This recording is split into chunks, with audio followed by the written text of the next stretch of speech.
मैं शीशपाल चौहान आज फिर आया हूँ। दिस इज डे टू लेके आया हूँ और ये है under the scheme preparation for BA final year semester 6। तो द मर्चेंट ऑफ वेनिस की समरी, डिटेल्ड समरी चल रही है, उसको मैं लेके आया हूँ और ये डे 2। तो अब तक आपने देखा कि जो सीन फर्स्ट हुआ है, ओपनिंग सीन, उसमें एंटोनियो की उदासी का कारण जानने की कोशिश कर रहे हैं उसके फ्रेंड्स और अपने अपने अंदाजे लगाते हैं। कोई कहता है कि शिप्स की वजह से एंटोनियो उदास है और एंटोनियो इन सब बातों को नकार देता है कि जो उसके जहाज हैं समुद्र में गए हैं, वो चारों दिशाओं में वो जहाज भेजता है और एक दिशा में जहाज नहीं जाते। इस वजह से उसको अगर नुकसान हुआ तो एक दिशा का होगा, तो बाकी 3 दिशाओं में उसके जहाज सेफ रहेंगे। और फिर उसके फ्रेंड्स सोलारिनो ये होते हैं, कहते हैं कि किसी लव अफेयर की वजह से तुम उदास हो, तब भी वो नकार देता है।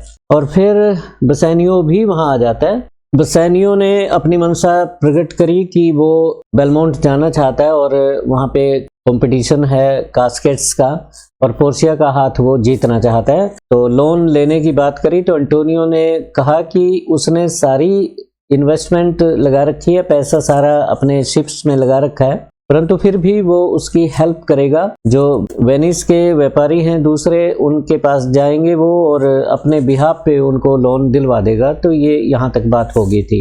एक्ट 1 सीन 2 पे आते हैं। The scene takes place in Belmont. Belmont में ये सीन होता है where Portia and her maid servant Nerissa are talking, जहाँ पे पोर्शिया और उसकी मेड सर्वेंट बातें कर रही हैं। पोर्शिया इज अपसेट, पोर्शिया परेशान है थोड़ी। To think about her father's will in which he has put conditions for her to marry, और उन कंडीशंस के बारे में गहन चिंतन कर रही है। वो सोच विचार में है कि उसके फादर ने बहुत बड़ी कंडीशन लगा दी और सही तरीका नहीं है हस्बैंड को चूज करने का, जिसके बारे में कुछ भी नहीं पता। और अगर वो कंपटीशन जीत जाता है, भले ही बुरी नेचर का हो, अच्छे नेचर का हो, तो इस तरह से उससे शादी करानी पड़ेगी। तो ये रीजनेबल विल नहीं है। इस तरह से वो नेरिसा को अपनी बातें बता रही है। Portia can not marry the person of her choice, और उस विल के अनुसार पोर्शिया अपनी चॉइस के व्यक्ति से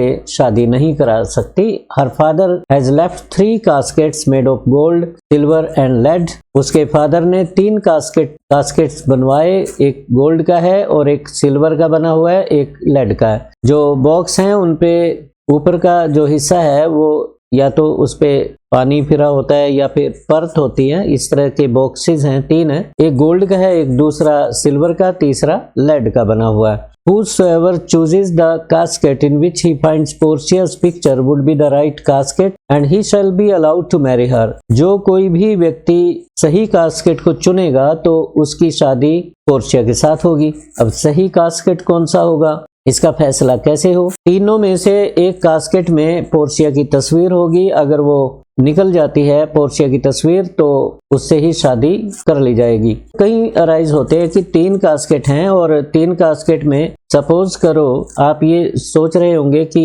3 व्यक्ति आए, तीनों ने बाय द वे अलग अलग कास्केट खोल लिया हो, तो जरूरी तो नहीं है कि सभी पहले वाला ही खोलेंगे या गोल्ड का या लेड का या फिर उसका सिल्वर का बना हुआ कास्केट खोलेंगे। बाई चांस ऐसा भी तो हो सकता है कोई एकदम ये कास्केट खोल ले, परंतु यहाँ बात ऐसे है, कंडीशंस होती हैं इनकी कि कोई भी बताएगा नहीं कि कौन सा कास्केट उन्होंने चुना है, कि फर्स्ट वाला, सेकंड वाला या फिर थर्ड वाला, मतलब सिल्वर, गोल्ड, लेड का, इनको बताना नहीं होता और उसी वक्त इनको तुरंत ही वहां से जाना होता है। और आप जानते हैं कि उन दिनों में कम्युनिकेशन के इतने साधन नहीं थे और व्यक्ति हारता है तो बहुत ही निराशा में चला जाता है। तो ऐसी संभावना नहीं थी कि कोई चीटिंग करेगा या दूसरे को बताएगा। और तीसरी बात ये थी कि कास्केट्स के ऊपर शब्द लिखे हुए थे, बहुत ही अट्रैक्टिव और बड़े डीप मीनिंग वाले शब्द लिखे हुए थे वर्सेस थी या फिर कुछ लाइनें थी इंपॉर्टेंट, उनको पढ़ के व्यक्ति गुमराह हो जाता था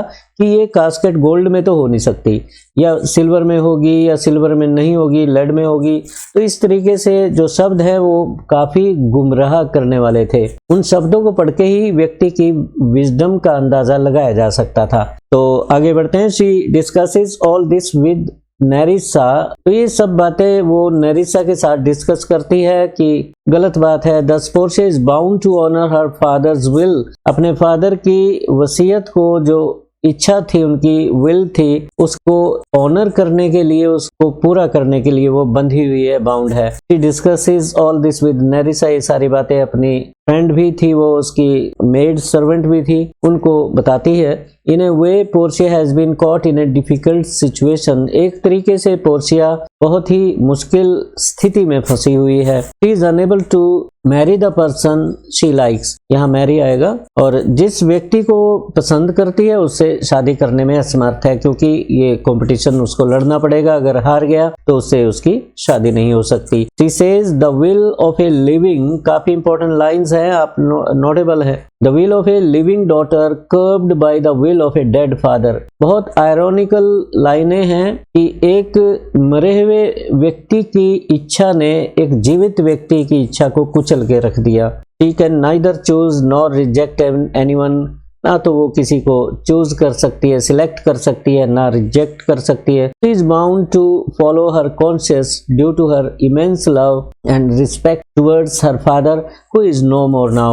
और वो बंधी हुई है अपने प्यार में, अपने फादर के प्रति जो रिस्पेक्ट है उसके दिल में, जो प्यार है असीम, इमेंस होता है ग्रेट, बहुत अधिक। तो अपनी आत्मा के उसमें जाल में फंसी हुई है एक किस्म से। जब आत्मा की आदमी सुनता है तो सही निर्णय कर लेता है, और सही आवाज होती है आमतौर पे, आंतरिक आवाज जो होती है। मन तो चंचल होता है, एक कॉन्शियस की भी आवाज होती है जो राइट एंड रॉन्ग में डिफरेंस बताती है। तो अपने फादर की वो विल ऑनर करने के लिए मजबूर है। नेरिसा consoles her that the person who chooses the right casket would surely love her truly. नेरिसा उसे कंसोल करती है, सांत्वना देती है कि जो कोई भी सही कास्केट को चुनेगा और वो सही मायने में बुद्धिमान होगा और उससे खूब प्यार करेगा। After that, Portia tells Nerissa to name the suitors who have so far tried their luck in choosing the right casket but have failed in their attempt। अब पोर्शिया नेरिसा को कहती है कि मुझे उन व्यक्तियों के नाम बताइए जो राजकुमार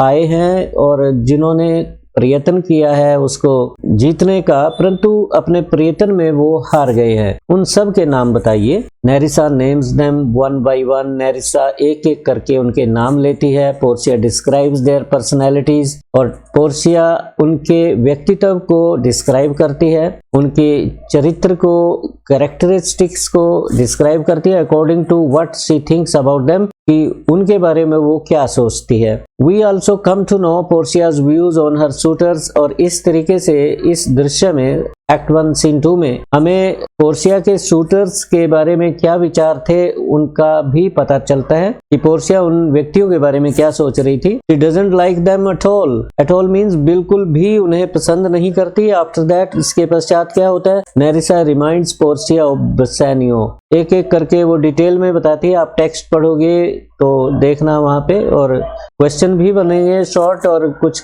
reference to the context passage भी बनते हैं। तो इसके पश्चात क्या होता है, पोर्शिया को बसेनियो की याद दिलाती है कि कोई बसेनियो नाम का व्यक्ति आया था कभी, who once happened to come there in Belmont in company of the Marquis of Montferrat।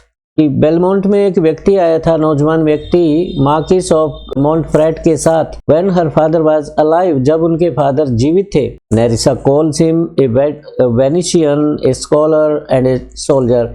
तो नेरिसा उसे वेनिशियन कहती है, मतलब वेटिकन सिटी का रहने वाला, वेनिस का रहने वाला, विद्वान भी था और वो एक सैनिक भी था, अच्छा योद्धा था। At this Portia shows her interest by saying. तो जब नेरिसा ने पोर्शिया को बताया तो पोर्शिया के मन में उसके प्रति अच्छे विचार थे, दिलचस्पी उसने प्रकट करी। क्या कहे कि yes yes it was Bassanio, I think he was so called. हाँ हाँ बसेनियो था, कुछ नाम ऐसा था और शायद बसेनियो ही कह रहे थे। इस तरह से उसने अपनी जिज्ञासा, अपनी उत्सुकता बसेनियो के प्रति प्रकट करी। इन द मीन टाइम, इसी दौरान क्या होता है, ए सर्विंग मैन एंटर्स, एक नौकर सेवक कह लीजिए आप उसको, एक सेवक प्रवेश करता है एंड इन्फॉर्म्स पोर्शिया, और पोर्शिया को इन्फॉर्म करता है कि prince of Morocco would reach there at night, कि प्रिंस ऑफ मोरक्को रात को पहुंचेगा and her 4 suitors seek her leave, और उसके 4 सूटर छुट्टी पाना चाहते हैं, मतलब जाना चाहते हैं, बेलमोंट छोड़ के अपने घर जाना चाहते हैं, वापस जाना चाहते हैं 4 सूटर्स की, तो ये बात है। और प्रिंस ऑफ मोरक्को रात तक पहुंचेगा, ये सूचना लेके एक सेवक आया। Portia does not show any sign of happiness at the news of prince of Morocco's arrival in Belmont, और पोर्शिया के चेहरे पे या मन में उसके कोई खुशी नहीं हुई कि प्रिंस ऑफ मोरक्को आएगा, शाम को पहुंचेगा बेलमोंट वो, और कोई भी ऐसा चिन्ह उसके चेहरे पे नहीं था जिससे उसकी दिलचस्पी उसके प्रति झलकती हो। एक्ट 1 सीन 3 पे आते हैं। कैरेक्टर्स इसमें बसेनियो होगा, शाइलॉक होगा और एंटोनियो होगा। सीन के बारे में पढ़ लेते हैं। In this scene Bassanio goes to meet Shylock at his house. आप जानते हैं कि एंटोनियो ने बसेनियो को कहा था कि किसी व्यापारी से अपने बिहाफ पे, अपनी सिक्योरिटी पे वो उसको लोन दिलवा देगा, तो उन्होंने शाइलॉक को चुना। शाइलॉक एक व्यापारी है यहीं का और बहुत ही ग्रीडी टाइप का व्यक्ति है, बिल्कुल नेगेटिव व्यक्ति है, और लालच इतना है कि ऊंचे दामों पे, रेट ऑफ इंटरेस्ट पे वो लोगों को लोन देता है और क्रूअल्टी भी करता है एक किस्म से, निर्दयतापन उनकी सिचुएशन को का फायदा उठाता है, शोषण करता है। और उधर एंटोनियो के बारे में मैंने शुरू में बताया था आपको कि एक नोबल हार्टेड व्यक्ति है, बिना ब्याज का लोगों को पैसा देता है, हेल्प करता है, तो दोनों में पूरी दुश्मनी है। परंतु बसेनियो की वजह से उसे अपने दुश्मन के पास जाना पड़ा। पहले बसेनियो को भेजा और फिर खुद भी उसके पास आता है। इस दृश्य में आप ये जानोगे। He tells him that he needs 3000 ducats. Bassanio Shylock को जाके कहता है कि उसे 3000 ड्यूकेट्स चाहिए। ड्यूकेट्स वहाँ की करेंसी है। At this, Shylock speaks to him in a roundabout way and vents out all his anger, jealousy, greed while talking with Bassanio and Antonio also. और बीच में यहाँ पे डिटेल देने ज़रूरी नहीं थी कि एंटोनियो भी वहाँ पहुँच जाता है और शाइलॉक उन पे पूरा गुस्सा उतारता है। जितनी भी ईर्ष्या थी, गुस्सा था, लालच था, वो बसेनियो और एंटोनियो के सामने वो वेंट आउट करता है, मतलब जैसे निकालना होता है। और लोन के बारे में तो घुमा के बात करता है। राउंड अबाउट वे क्या होता है, घुमा के, टेढ़ी मेढ़ी बात करता है। We come to know how a lot about Shylock's hatred for the Christians and his greed for money. और यहाँ पे शाइलॉक के चरित्र की बात पता लगती है, उसकी कैरेक्टरिस्टिक्स पता लगती है हमें कि कितना यहूदी था और क्रिश्चियन से कितनी घृणा करता था और पैसे के प्रति कितना लालच था उसके मन में। ये दो बातें क्लियर हो जाती हैं। The third scene of act 1 shifts to Venice, और सीन को डिटेल में थोड़ा कर रहे हैं। सीन वेनिस में आ गया, बेलमोंट से शिफ्ट होके where we find Bassanio talking with Shylock, जहां हम बसेनियो को शाइलॉक से बातें करते हुए देखते हैं कि यहाँ कैरेक्टरिस्टिक्स बताई, क्रूअल और ग्रीडी मनी लेंडर है। Bassanio tells him that he needs loan of 3000 ducats for 3 months from him on Antonio's surety. Bassanio उसे कहता है कि एंटोनियो की श्योरिटी पे उसे 3000 ड्यूकेट्स चाहिए और 3 महीने के लिए चाहिए। Shylock already knows that Antonio at present has no cash with him. Shylock को पहले ही पता है कि एंटोनियो ने सारा पैसा अपने जहाज़ों में लगा रखा है और उसके पास कैश नहीं है, because he has invested all of his money on the goods which are in the ships. उन वस्तुओं को खरीदने में सारी कैश लगा दी है जो जहाज़ों में है। At the separate places in sea, अलग अलग स्थान पे जहाज हैं और उन्हें अपने मंजिल पे पहुंचना है, to reach their destination. He also tells Bassanio, और वो बसेनियो को ये भी कहता है that anything could happen to the ships as they are prone to so many risk. कहता है कि एंटोनियो की क्या सिक्योरिटी मालूम है, एंटोनियो के जहाज समुद्र में हैं और समुद्र में आप जानते हैं कि कुछ भी हो सकता है। तूफान आते हैं, लहरें ऊंची उठती हैं, लहरें निगल सकती हैं, तो क्या एंटोनियो क्या लौटाएगा मेरा पैसा? अब उसकी जेब में कुछ भी नहीं है और उसके जहाज सारे खतरे में हैं। Shylock says that he can not give loan to him due to that. Shylock कहता है कि इस श्योरिटी पे मैं बिल्कुल भी लोन आपको नहीं दूंगा कि उसके जहाज आएंगे, मुनाफा करके आएंगे और तुम्हें पैसा लौटा देंगे। 3 महीने का समय है। वाइल कन्वर्सिंग विद बसानियो से बातें करते हुए Shylock also expresses his hatred for Antonio के प्रति अपनी घृणा भी प्रकट करता है वो, because the latter harms the former's business by giving loans without interest. क्योंकि फॉर्मर कौन है जिसका जिक्र पहले आया? शाइलॉक। और लेटर कौन है? एंटोनियो, जिसका जिक्र बाद में आया। ये सब्जेक्ट को डिफरेंशिएट करने के लिए कई बार हम द लेटर या फॉर्मर कर लेते हैं, अदरवाइज ही कहेंगे तो ये नहीं पता लगता शाइलॉक है या एंटोनियो है। तो फॉर्मर कौन है? शाइलॉक। शाइलॉक के बिजनेस को इसने डिस्टर्ब किया है, बिना ब्याज के पैसा देके लोगों से उसको हानि पहुंचाई है। We also come to know from Shylock, और शाइलॉक से ये भी हमें पता लगता है दैट ही हेट्स एंटोनियो, कि वो एंटोनियो से घृणा करता है, because he is a Christian, क्योंकि वो क्रिश्चियन है। ही सेज, और कहता है, I hate him for he is a Christian. मैं घृणा करता हूँ एंटोनियो से क्योंकि वो क्रिश्चियन है, ईसाई है, and also because he lends money to people without interest, और लोगों को उधार देता है बिना ब्याज के पैसे पे, एंड दस हार्म्स हिज बिजनेस। इस तरीके से एंटोनियो शाइलॉक के बिजनेस को नुकसान पहुंचा रहा है, हार्म पहुंचा रहा है। अब है after some time Antonio also reaches there. जैसे पता है बसानियो की बात चल रही है शाइलॉक के साथ, तो थोड़ी देर बाद एंटोनियो भी आ जाता है। We find Antonio as a bold person, और हमें जब बातचीत सुनते हैं शाइलॉक की और एंटोनियो की, एक बात स्पष्ट हो जाती है कि एंटोनियो बहुत ही बोल्ड किस्म का व्यक्ति है, बहुत ही साहसी टाइप का व्यक्ति है। वो exposes Shylock's greed and hypocrisy without hesitation. Shylock के घर में ही उसकी लालच को और उसके ढोंगीपन को, हिपोक्रेसी क्या होती है? ढोंगीपन, उसके घर में ही उसके सामने उसके मुंह पे एक्सपोज करता है। ही टेल्स, बिना किसी हेजिटेशन के, मीन्स बिना किसी हिचकिचाहट के उसके चेहरे पे ही कहता है। He tells him as to how he wrongly quotes scriptures to justify his own practice of taking high interest on loans given by him to people। और कहता है कि तू गलत तरीके से धार्मिक पुस्तकों को, बाइबल जैसे इनका धार्मिक पुस्तक है क्रिश्चियंस की, उसको कोट करता है और जस्टिफाई कर रहा है कि लोगों से अच्छे ऊंचे दरों पे, ब्याज पे लोन दिया जा सकता है। अपने गलत काम को स्क्रिप्चर्स को कोट करके, धार्मिक पुस्तकों को कोट करके वो जस्टिफाई करता है। एंटोनियो इस बात को कहता है कि तुम ये गलत कोट कर रहे हो। Antonio's remarks on Shylock heated up the conversation.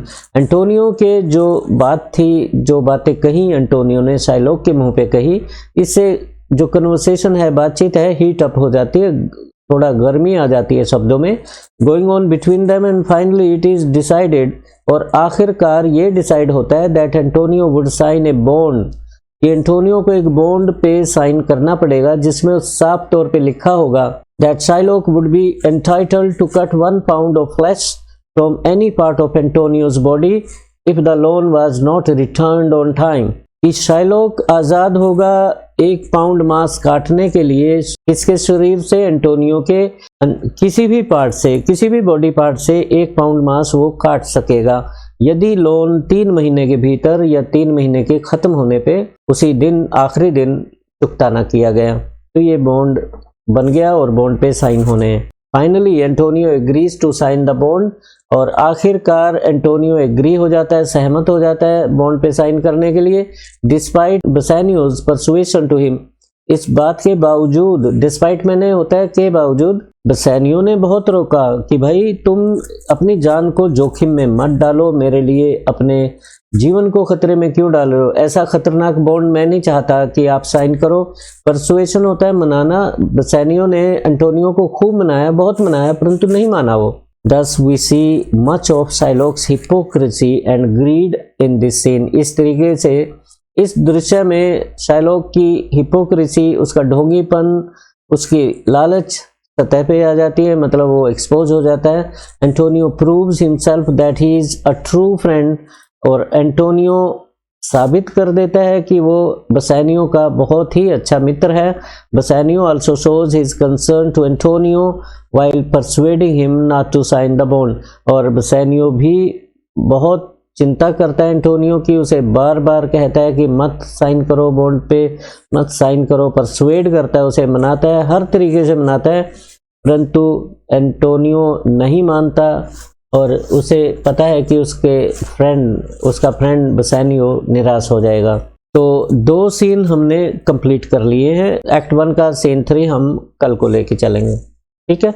आज इतना ही, तो सीन 3 एक्ट 1 हम कल लेके चलेंगे। Thank you very much for joining, और शेयर करिए मेरे वीडियोस को, लाइक करिए, अपने फ्रेंड सर्कल में इसको ज़रूर शेयर करना, और सब्सक्राइब ज़रूर करना। जो भी बाद में जुड़ेंगे, बाद में इस लाइव सेशन को देखेंगे, रिकॉर्डिंग को देखेंगे, तो please subscribe to my channel and share and like. Thank you very much for joining.